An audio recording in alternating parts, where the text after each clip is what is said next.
आज हमारा टॉपिक है एक्सरसाइज 7.2 का क्वेश्चन नंबर 12। इसमें क्या कह रहे हैं, if the coefficients of second, third and fourth term in the expansion of 1 + x square की power 2m are in arithmetic progression, show that 2m square minus 9m + 7 is equals to 0। तो हमारे पास ये question है, इसको हम solve करने लगे हैं। तो हमारे क्वेश्चन के मुताबिक हमें 1 + x की पावर 2m को क्या करना है, एक्सपेंड करना है। मैं यहाँ लिखने लगी हूँ 1 + x की पावर 2m। अगर देखा जाए तो इसमें फर्स्ट टर्म है a क्या है हमारे पास 1, b हमारे पास क्या है x, n हमारे पास है 2m।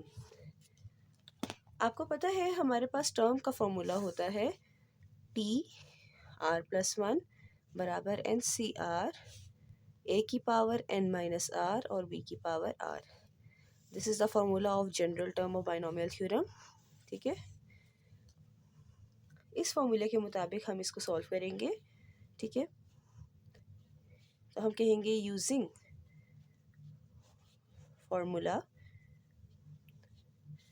TR+1 equals NCR a की power n minus r b की पावर r। ठीक है, अब हमारे पास n की जगह क्या है 2m, c r a की power 2m minus r b की पावर r, जिसको हम इस तरह भी लिख सकते हैं 2m c r a की पावर 1 की power 2m minus r and b is x which is x की पावर r।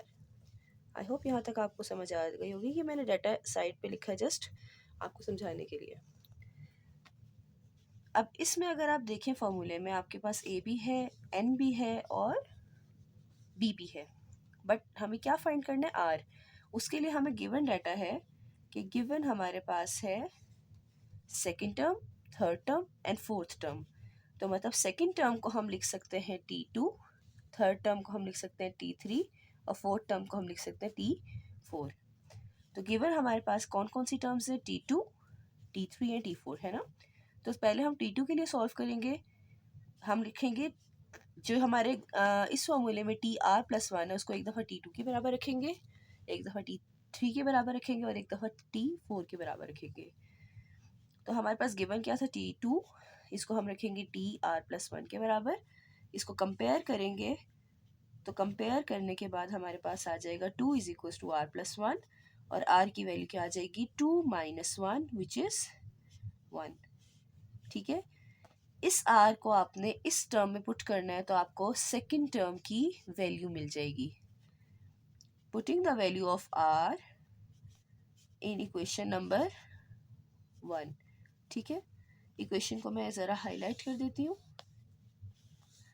अब आपके पास क्या है TR+1, R की जगह 1 + 1 2m C1 1 raised to power 2m minus r, 2m minus 1 x की पावर r मतलब x की पावर 1। जहाँ जहाँ r था वहाँ हमने पुट कर दिया 1। ये आ जाएगा T2 2m C1 और आपको पता है कि 1 की जो मर्जी पावर हो वो क्या होती है 1 ही होती है। तो आपके पास इसकी जगह 1 आ जाएगा जो लिखने की ज़रूरत नहीं है और x की power 1 is x। So this is equation number आप कह लें 2। ठीक है, ये आपकी T2 के लिए वैल्यू निकल आई। ठीक है, अब आपने ऑल्सो हम यहाँ लिख देते हैं फॉर T3 के हम वैल्यू फाइंड करने लगे हैं। हम T3 के लिए TR+1 को दोबारा T3 के बराबर रख के R+1 किसके बराबर आ जाएगा 3 के, R आ जाएगा 3 - 1 which is equals to 2। Equation 1 में ही R की वैल्यू पुट करनी है हर जगह। तो जहाँ जहाँ R है वहाँ क्या पुट करेंगे 2। तो ये आ जाएगा, यहाँ पे लिखना चाहिए बल्कि put R in equation number 1। ठीक है, तो जहाँ जहाँ R है वहाँ 2 आ जाएगा इस केस में। तो यहाँ 2 + 1 2m C2 1 की पावर 2m - 2 एंड x की स्क्वायर। ठीक है, तो यहाँ पे 1 की जो भी मर्जी पावर हो वो हमेशा क्या होता है 1 के बराबर होता है। तो आप इसको 1 लिखें ना लिखें एक ही बात है, नहीं लिखेंगे मैं यहाँ पे नहीं लिखूंगी और 2m C2 x का स्क्वायर आ जाएगा। सिमिलरली मैं T4 के लिए भी यही सॉल्व करूंगी, TR+1 को T4 के बराबर रख के R+1 4 के बराबर आ जाएगा, R आ जाएगा सॉल्व करके 3। R की ही वैल्यू मैंने वापस इक्वेशन नंबर 1 पुट करनी है, तो put R in equation number 1, तो आपके पास क्या आ जाएगा, T3+1 is equals to 2m C3, जहां जहां R है वहां 3 लगा देंगे, 3+1 C3 और 2m माइनस 3 और x3, ठीक है। यहाँ पर आप देखें 1 की जो भी पावर हो वो हमेशा क्या होती है, 1 ही होती है, सो मैंने नहीं लिखा, तो T4 आ जाएगा 2mc3 x3। यहाँ तक आई होप कोई मसला नहीं होगा। अब क्वेश्चन में क्या कह रहे थे, वो क्वेश्चन में कह रहे थे द कोफिशिएंट्स ऑफ, प्लीज ये चीज याद रखिएगा कि क्या है, कोफिशिएंट्स हैं। तो coefficients of second term, third term and fourth term, इसकी एक्सपेंशन में जो ये 3 टर्में आ रही हैं जो हमने अभी निकाली, second term, third term and fourth term, इनके कोफिशिएंट्स वो किसमें है, आर इन अरिथमेटिक प्रोग्रेशन। अगर ये 3 टर्म्स हमारे पास अरिथमेटिक प्रोग्रेशन में है, इसका मतलब क्या होता है, इन दोनों का कॉमन डिफरेंस और इन दोनों का डिफरेंस कॉमन होगा, ठीक है। जो इनका डी निकलेगा, डी कैसे निकलेगा, T3 माइनस T2 करके, और इनका जो डी होगा वो आपका सेम है, लेकिन हमने टर्म्स को नहीं लेना बेटा, ठीक है। ये एक्स्ट्रा लिखी हुई बातें, इन इधर टर्म्स को नहीं लिखना, इसमें हमने क्या लेना है, कोफिशिएंट्स ऑफ टर्म। सो हमारे पास the coefficients of T2, T3 and T4 are in arithmetic progression, ठीक है। तो इसका T2 का कोफिशिएंट क्या था, इट मींस कि 2m, देखिएगा x के साथ, वेरिएबल के साथ वाली टर्म कोफिशिएंट होती है, सेकंड क्वेश्चन में देखिएगा, तो 2mc1 पहली टर्म का कोफिशिएंट, 2mc2 दूसरी टर्म का कोफिशिएंट और 2mc3 तीसरी टर्म का कोफिशिएंट। ये तीनों कोफिशिएंट क्या है, आर इन अरिथमेटिक प्रोग्रेशन। अच्छा, अगर ये टर्म्स अरिथमेटिक प्रोग्रेशन में है, इसका मतलब क्या है, सेकंड में से फर्स्ट टर्म को माइनस करें, ठीक है, सेकंड में से फर्स्ट टर्म को माइनस करें, तो थर्ड में से सेकंड टर्म को माइनस करें, आंसर सेम आएगा। This is called common difference, मतलब इन दोनों का डिफरेंस और इन दोनों का डिफरेंस क्या होगा, कॉमन। तो देखा जाए तो 2mc2 माइनस 2mc1 और 2mc3 माइनस 2mc2 आ जाएगा, ये दोनों क्या होंगी, equal. This is common difference बच्चे, ठीक है, फर्स्ट 2 टर्म्स का डिफरेंस और सेकंड और थर्ड का डिफरेंस, लेकिन डिफरेंस कैसे लेते हैं, अगली में से पिछली वाली को क्या करते हैं, माइनस, ये क्या होगा, सेम होगा, कॉमन होने का मतलब क्या है, सेम, इक्वल है, ठीक है। आई होप ये समझ आई होगी आपको। अब आपने क्या करना है, सारी टर्म्स को एक साइड पे ले जाना है, ये आ जाएगा 2mc3, थर्ड टर्म आपकी मर्जी, आप इसको इधर भी ला सकते हैं, आप इन टर्म्स को उधर भी ले जा सकते हैं, मेरे पास 3 सबसे बड़ा है तो मैंने इधर रखा 2mc2, ये 2mc2 उधर चला जाएगा तो माइनस में हो जाएगा 2mc2, और ये माइनस वाला उधर जाएगा तो प्लस में आ जाएगा 2mc1 इज इक्वल टू, यहाँ दोनों टर्म जो थी वहां ले गई मैं, तो ये क्या है, 0। हमने प्रूफ क्या करना है बच्चों, हमने प्रूफ ये करना है कि 2m² minus 9m plus 7 is equal to 0, मतलब एक साइड पे आपको 0 बनाना ही था, इस वजह से मैं सारी टर्म्स उधर ले गई हूँ। और इसको अब हम सॉल्व करेंगे ना, किस तरह करेंगे, कॉम्बिनेशन का फॉर्मूला लगा के, एनसीआर वाला। तो हमारे पास लेफ्ट हैंड साइड पे ये चीज बननी चाहिए, 2m² minus 9m plus 7। I hope आपको समझ आई होगी कि हमने करना क्या है। तो अब आपने क्या करना है, कॉम्बिनेशन का फॉर्मूला लगाना है। अगर आपको फॉर्मूला याद नहीं है, एक दफा रिवाइज करा देती हूँ कि एनसीआर किसके बराबर होता है, इसको मैं कहती हूँ ऊपर वाली टर्म और इसको कहती हूँ नीचे वाली टर्म। तो ऊपर वाली टर्म का फैक्टोरियल डिवाइडेड बाय ऊपर वाली टर्म माइनस नीचे वाली टर्म का फैक्टोरियल और नीचे वाली टर्म का फैक्टोरियल। अब यहाँ पे फॉर्मूला खोलेंगे कि ऊपर वाली टर्म का फैक्टोरियल, ऊपर वाली टर्म माइनस नीचे वाली टर्म का फैक्टोरियल, इसको भी ब्रैकेट्स लगा लिए, और नीचे वाली टर्म का फैक्टोरियल, ठीक है। ये अच्छा, बल्कि एक स्टेप मुझे यहाँ भी करना चाहिए, वैसे एक ही स्टेप में 2 इक्वल टू मार्क्स नहीं लगाते, लेकिन भूल गए तो यहाँ लिख देती हूँ कि 2mc3, ये माइनस है, ये भी माइनस है, माइनस माइनस प्लस हो जाता है, तो 2 आ जाएगा यहाँ पे, 2 times of 2mc2 plus 2mc1, ठीक है। उसके बाद एक देखिएगा, ये आपके पास, इसको हमने एक्सपेंड कर दिया, ठीक है, ये -2 2mc2 की जगह ऊपर वाली टर्म 2m का फैक्टोरियल बाय ऊपर वाली टर्म माइनस नीचे वाली टर्म इसका फैक्टोरियल और नीचे वाली टर्म का फैक्टोरियल प्लस 2mc1 फिर से ऊपर वाली टर्म का फैक्टोरियल, ऊपर वाली टर्म माइनस नीचे वाली टर्म का फैक्टोरियल और नीचे वाली टर्म का फैक्टोरियल। आई होप यहाँ पे एक्सपेंशन आपको समझ आ गई होगी। ऊपर वाली टर्म n लेती हूँ मैं और नीचे वाली टर्म r, ठीक है। तो थोड़ा सा याद रखने के लिए आपको इस तरह से बता रही हूँ। अब आपने क्या करना है, इसको सॉल्व करना है, ठीक है। इसको सॉल्व करके जो आपकी साइड है ना वो ये वाली बन जानी चाहिए, आपको पहले ही बता चुकी हूँ। तो हमने क्या करना है, अच्छा सॉल्व कैसे करना है, ऊपर वाली टर्म इन दोनों में बड़ा कौन है, 2m है। तो 2m को कब तक खोलेंगे, जब तक 3 ना आ जाए। 2m, 2m minus 1, 2m minus 2, 2m minus 3। Excuse my voice please के क्योंकि मेरा गला बहुत ख़राब है, बट आई होप आपको आवाज़ से ज़्यादा डिस्टर्बेंस नहीं हो रही होगी। 3 का फैक्टोरियल क्या होगा, 6, ठीक है। आंसर उसका आपको फैक्टोरियल्स आप इस वक्त तक चैप्टर पढ़ लिया होगा, आई होप सो। 2m का फैक्टोरियल क्या होगा, अच्छा 2m को कब तक खोले, जब तक 2 ना आ जाए। 2m as it is, 2m minus 1 और 2m माइनस 2। अब यहाँ जैसे 2 आ गया फैक्टोरियल बंद कर देंगे और ये 2m माइनस 2 फैक्टोरियल, 2 का फैक्टोरियल क्या होता है 2, ठीक है, plus 2m factorial divided by, अच्छा सॉरी 2m को आपने कब तक खोला था, जब तक -1 आ जाए। तो 2m माइनस 1 और फिर फैक्टोरियल बंद करेंगे। नीचे क्या है, 2m माइनस 1 फैक्टोरियल, और 1 फैक्टोरियल का आंसर 1 ही होता है, जिसको लिखना ज़रूरी नहीं है। अगर आप देखें तो 2m माइनस 1 फैक्टोरियल और 2m माइनस 1 फैक्टोरियल क्या हो जाएगा, cancel. 2m minus 2 factorial, 2m minus 2 factorial cancel. 2m minus 3 factorial, 2m minus 3 factorial cancel.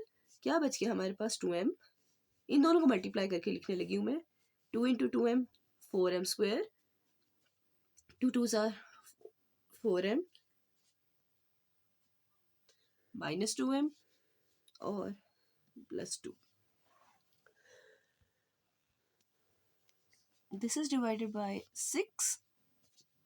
ये 2 और ये 2 भी क्या हो जाएगा, कैंसिल, और कोई टर्म नहीं बची, सिर्फ आपके पास बचा 2m और 2m माइनस 1, और यहाँ पे भी सिर्फ आपके पास बचा है 2m, ठीक है।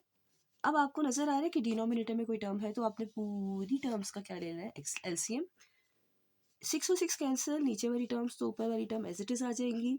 जिसको मैं मल्टीप्लाई करके लिख लूँ तो आपके लिए आसान हो जाएगा वैसे। खैर चलें लिख लेते हैं। ये आ जाएगा 4m square minus 4 minus 2 minus 6m और प्लस 2 एज इट इज। और यहाँ पे आ जाएगा, अच्छा देखिएगा इसके नीचे कुछ नहीं है, इसके नीचे 6 है, तो 1 कितने जार 6, 6 जार 6, 6 ऊपर जाके मल्टीप्लाई, 6 2 जार 12m हो जाएगा, और ये मल्टीप्लाई हो रहा है 2m माइनस 1 से। सेम पैटर्न पे इसके नीचे भी कुछ नहीं है, यहाँ 6 है, 1 6 जार 6, 6 ऊपर जाके मल्टीप्लाई 12m आ जाएगा। अब यहाँ पे 0 है और यहाँ पे 6 है, 6 उधर जाके क्या हो जाएगा, मल्टीप्लाई बाय 0 हो गया, 0 हो जाएगा। इनको मल्टीप्लाई कर दे, सिर्फ न्यूमरेटर की टर्म्स रह जाएंगी। 4 2 jar 8m cube, 6 2 jar 12m square, 2 2 jar 4m minus, अब देखिए 12 2 jar 24m minus minus plus 12 1 jar 12m, ओ सॉरी ये 12 इंटू 24 था और m स्क्वायर था, ठीक है। और यहाँ पे क्या आ जाएगा 12m। आई होप यहाँ तक कोई मसला, यहाँ पे डिवाइड भी नहीं लगेगा, तो यहाँ तक मेरे ख्याल से कोई मसला नहीं होगा, क्योंकि हमारा डिनोमिनेटर उधर जाके 0 हो गया था। अब आपने क्या लिखना है, 8m cube minus 12m square और ये माइनस 24, कितना हो जाएगा, प्लस हो जाती है वैल्यूज, तो ये हो जाएगा 36m स्क्वायर। 12 और 12 कितना होता है 24, विथ 4 कितना हो जाएगा 28m, ठीक है, ये इक्वल्स टू 0।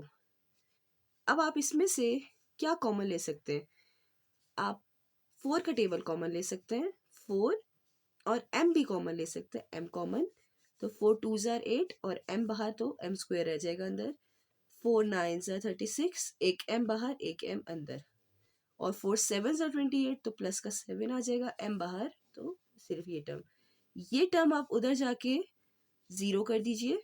तो आप, क्योंकि आपके पास रिक्वायरमेंट क्या थी, सिर्फ 2m square minus 9m plus 7 की, जो कि दूसरी टर्म है। आप रख सकते हैं कि 4m आपका 0 के बराबर है और ये सेकंड टर्म भी 0 के बराबर है, बट आपके रिजल्ट की रिक्वायरमेंट क्या थी कि जो सेकंड टर्म है 2m square minus 9m plus 7 ये 0 के बराबर है। तो हम ये कहते हैं कि दूसरी टर्म को हम निगोशिएट कर देते हैं और कह सकते हैं कि जो सेकेंड टर्म है वो किसके बराबर है, 0। सो हमारी सेकेंड टर्म 0 के बराबर है। मैं ये कहना चाह रही हूँ कि हमारी 4m भी 0 के बराबर है, जिससे आपकी m की वैल्यू क्या आ जाएगी, 0। बट हमें इस टर्म की ज़रूरत नहीं है, हमें ये प्रूव करना था, तो हम ये चीज़ ही पिक करेंगे। ठीक है, तो हमने देखिएगा हमने क्या किया, हमने टर्म्स के फॉर्मूले को यूज़ किया, tr+1 को हमने r की जगह हमने T2 निकालना था, T3 निकालना था और T4 निकालना था। T2 के लिए हमने tr+1 के साथ कंपेयर करके निकाला, तो r आ गया 1, जहाँ जहाँ r था वहाँ हमने 1 पुट कर दिया। ठीक है, और फिर उसके बाद हमने T3 के लिए tr+1 के साथ कंपेयर किया, तो T3 के लिए r जहाँ पे आया 2, वो हमने जहाँ जहाँ r था वहाँ 2 पुट कर दिया, तो ये इक्वेशन आ गई। ठीक है, T3 के लिए। फिर T4 के लिए भी सिमिलर काम किया कि r को हमने T4 को r+1 के साथ कंपेयर किया, r की वैल्यू निकाली और r की वैल्यू को जहाँ जहाँ r था वहाँ हमने पुट कर दिया। हमें ये टर्म्स नहीं चाहिए थी, हमें इन टर्म्स का क्या चाहिए था, कोफिशिएंट। ठीक है, तो हमारे पास इन तीनों टर्म्स का हमने क्या ले लेना है, कोफिशिएंट्स, जो वेरिएबल के साथ वाली टर्म को कहते हैं। तो हमें वेरिएबल नहीं चाहिए, उसके साथ का कोफिशिएंट चाहिए। ठीक है, इसमें हमारे पास क्या निकला, 2mc1, यहाँ पे निकला 2mc2 और यहाँ पे निकला 2mc3। हमें इन तीनों को गिवन है कि कोफिशिएंट क्या है, आर इन अरिथमेटिक प्रोग्रेशन। तो हमने इसके कोफिशिएंट्स को कंपेयर किया है T2, T3 और T4 को के कोफिशिएंट्स को। ठीक है, तो इसके मुताबिक हमारे कोफिशिएंट्स क्या निकल रहे थे, 2mc1, 2mc2 और 2mc3। ठीक है, ये तीनों किस में है, अरिथमेटिक प्रोग्रेशन में, जिसका मतलब है सेकंड में से फर्स्ट टर्म माइनस करूं तो वो डिफरेंस आपका थर्ड में से सेकंड टर्म माइनस के बराबर आता है, जिसको हम कॉमन डिफरेंस कहते हैं। वो हमने इक्वल रखा। ठीक है, अगर हम इसको इक्वल रखते हैं, देखिएगा यहाँ पे भी 2mc2 है, यहाँ पे भी 2mc2 है, सेम है, तो हम इस वैल्यू को उठा के इधर ले आएंगे। लेकिन अगर आप देखें क्वेश्चन में हमने क्या करना था, एक साइड पे 0 बनाना है, तो हम दोनों वैल्यूज को उठा के इस साइड पे ले आएंगे। इसमें हमने आपको, मैंने अभी बताया एवेल्युएशन की, हमने जस्ट एनसीआर का फॉर्मूला यूज करके खोला, जो जो टर्म्स कैंसिल होती थी कैंसिल करके जो टर्म्स बच गई एलसीएम वगैरह लेकर आपने सॉल्व किया, तो आपके पास ये प्रूफ हो गया कि हमारे तीन टर्म्स अगर उनके कोफिशिएंट्स अरिथमेटिक प्रोग्रेशन में है तो हमारे पास 2m² - 9m + 7 0 के बराबर आता है। और ये चीज़ क्या हो गई, हेंस प्रूव्ड। ठीक है, आई होप आपको समझ आई होगी। अल्लाह हाफिज़।